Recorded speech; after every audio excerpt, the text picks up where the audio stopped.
Muchachos, buenas tardes, días, no sé a qué hora lo estén viendo. Quiero decirles que este es nuestro último video.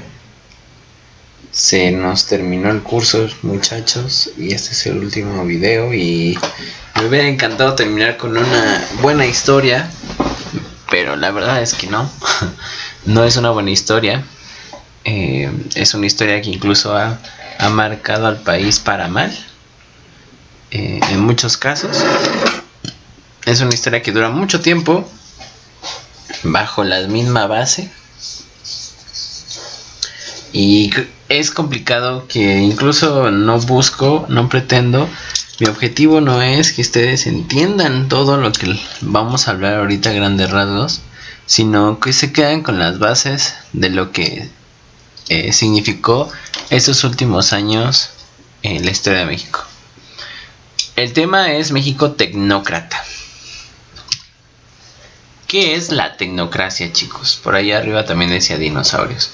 Bueno, pues la tecnocracia es un término, es una forma, un concepto, significado, que significa que el gobierno utiliza diferentes técnicas científicas, con un aspecto científico, con base en experiencias, para desarrollar un gobierno con base particular con respecto al conocimiento científico o técnico. Las habilidades de liderazgo para los tomadores de decisiones se seleccionan sobre la base de los conocimientos especializados, es decir, vamos a gobernar con bases científicas o con bases técnicas. Los pongo en contexto.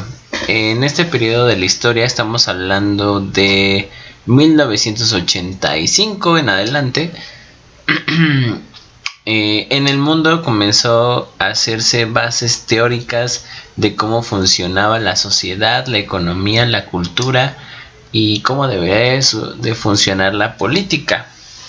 Sin embargo, esto no funcionó de manera correcta, porque son los estragos que tenemos de la actualidad. Por eso siempre les dije, estudiar historia me ayuda a entender qué es lo que está pasando actualmente, incluso a tener acciones distintas, ¿no? Bueno, pues en el mundo comenzaban a existir modelos económicos, modelos sociales, modelos culturales, y para todo había modelos, ¿no? Y los países lo adoptaban sin deberlas ni temerlas. Eso es tecnocracia, adoptar modelos científicos supuestamente o técnicos para gobernar un país. Sin embargo, lo que no consideraron es que cada país es distinto, cada país tiene necesidades y cada país tiene una historia específica. Comencemos con este señor, el señor Luis Echeverría. No pongo años, no pongo fechas, no pongo dónde nació, porque lo importante, chicos, que quiero que entiendan en esta clase es qué onda. O sea, qué onda con este periodo de la historia. ¿Por qué el PRI sigue siendo tan malo? ¿Por qué mis papás se quejan del PRI? ¿Por qué el PRI sigue siendo lo más horrible, no? Bueno, pues aquí lo vamos a platicar. Bueno, pues Luis Echeverría es el primero que comienza a adoptar un modelo económico basado en una supuesta estabilización, y que al final de cuentas llegó al país y nos metió a una crisis que seguimos levantando y seguimos cargando hasta estos días, ¿no?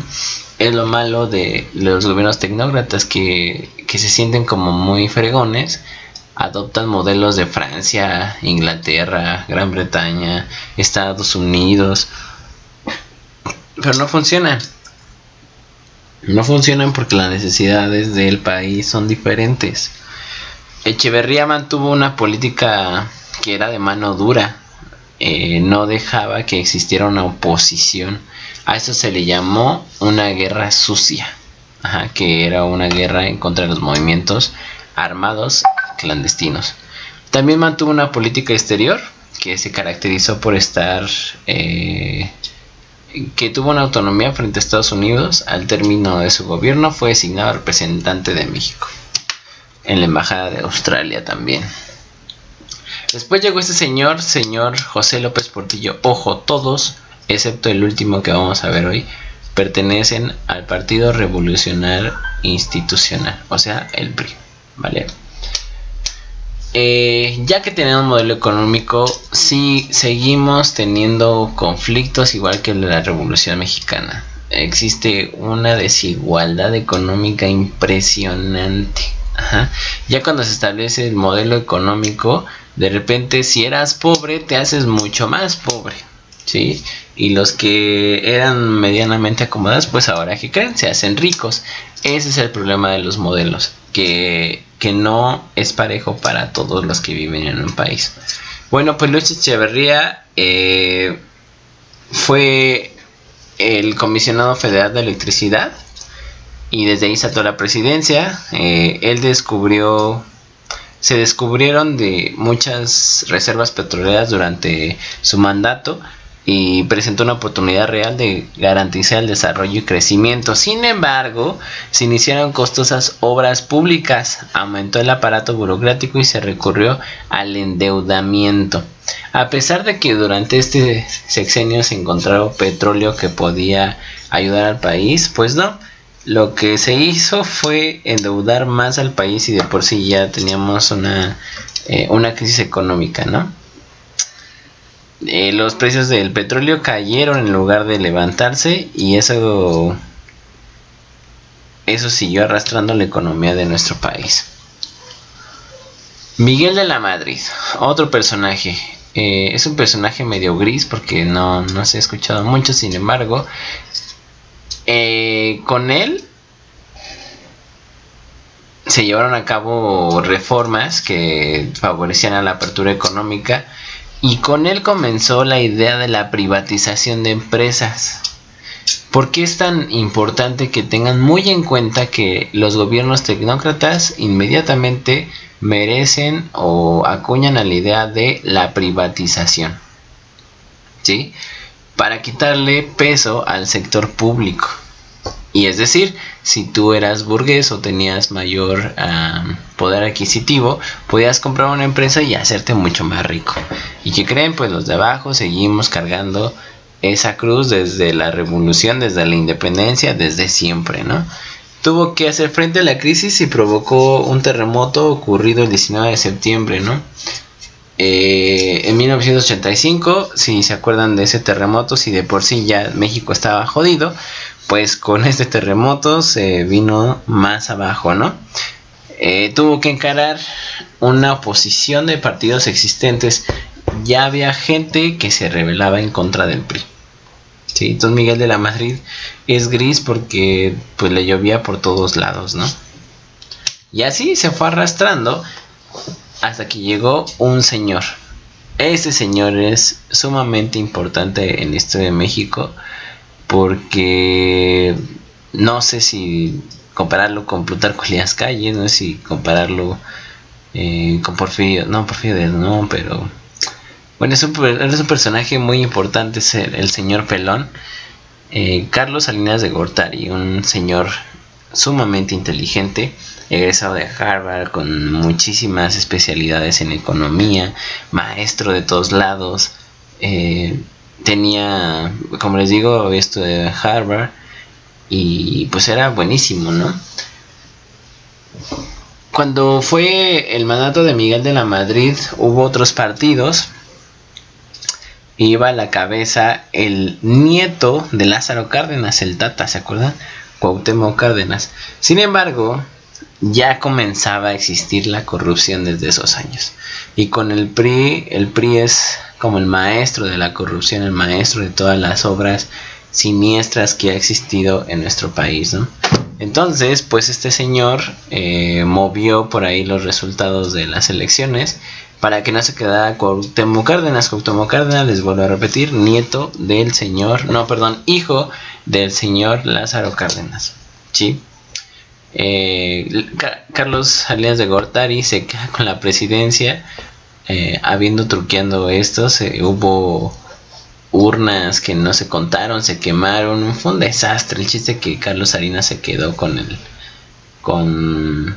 la presidencia, ¿no?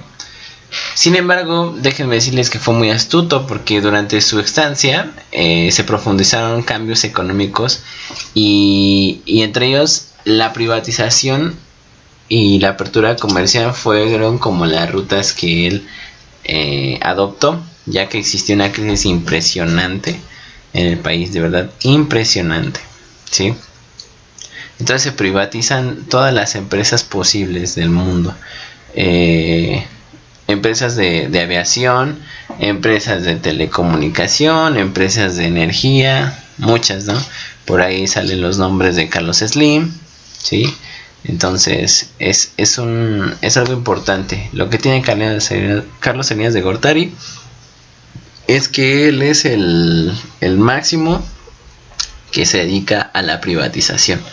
También firma el Tratado de Libre Comercio, que hasta hace poco también se hizo un nuevo tratado de América del Norte, donde se establecieron relaciones diplomáticas también con el Vaticano.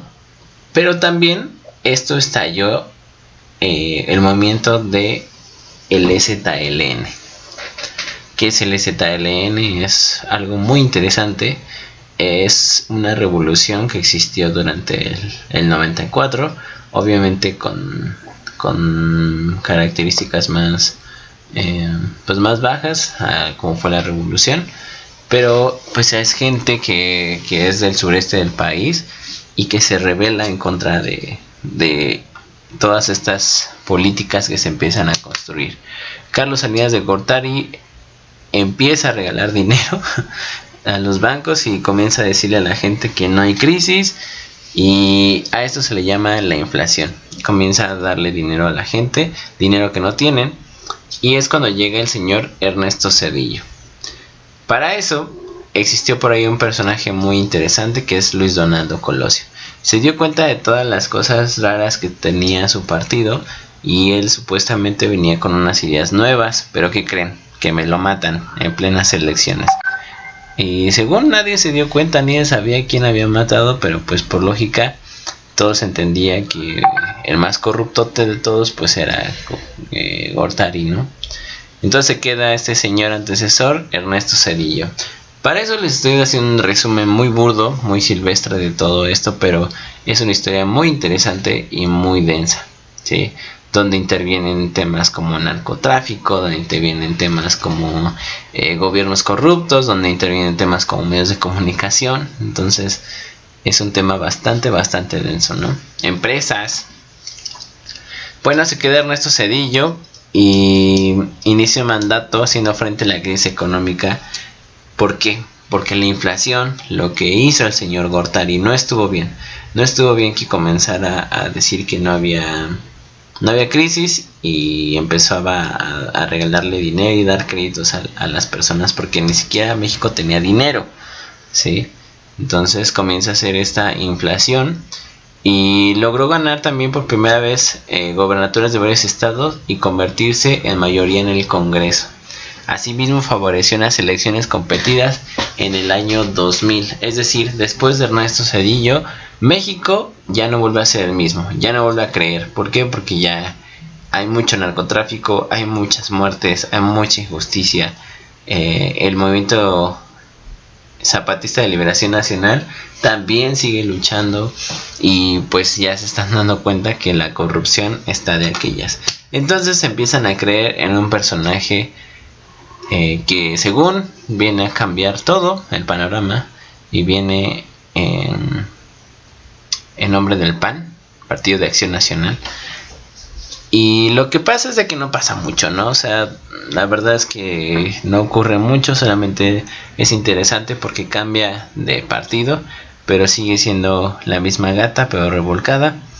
Felipe Calderón hace una guerra contra el narcotráfico y la verdad, chicos, esto es un circo. Ya es un circo, así como lo fue la Revolución Mexicana, también que era una novela. Esto ya es un circo. Ya la idea yo creo que es hacer reír y eso es lo malo, ¿no? Que nuestro país se ha vuelto un circo conforme a nuestros gobernadores, conforme a nuestros presidentes, y lo sigue siendo. Lo importante es que seamos críticos, que intentemos cambiar, que no nos dé risa que tengamos un presidente que se traba, ¿no? Que exijamos, que siempre vayamos para adelante, que busquemos hacer un cambio siempre. Entonces, pues Vicente Fox no hace como mayor eco. Al contrario, yo creo que tiene muchas cosas muy burdas también. Todos los presidentes mostraron su lado corrupto. No se diga el señor Enrique Peña Nieto, Felipe Calderón. Neta, son personajes que dan mucha tristeza, que dan mucha pena. Y solamente quiero que tengan como esa idea, ¿no? Que durante estos gobiernos México perdió mucho, se infló la moneda bastante. Y como les decía, México llegó a tener el mismo valor en dólares. Pero pues con todo esto, con toda la corrupción, con toda la desigualdad, con toda la idea tecnócrata, pues nunca se pudo cambiar, ¿no? Toda la idea neoliberal, con todos los muertos, desaparecidos, con todo el narcotráfico, todo ha sido pues un circo, pero un circo trágico, ¿no? Entonces los invito a que hagan la reflexión, a que busquen. Les voy a dejar también un video que les va a abrir el panorama y les va a explicar más cosas, y que no nos quedemos solamente con lo que nuestros papás nos dicen, ¿no? Porque durante ese periodo había mucha desinformación y pues sus papás a lo mejor solo tienen una idea desde donde lo vivieron.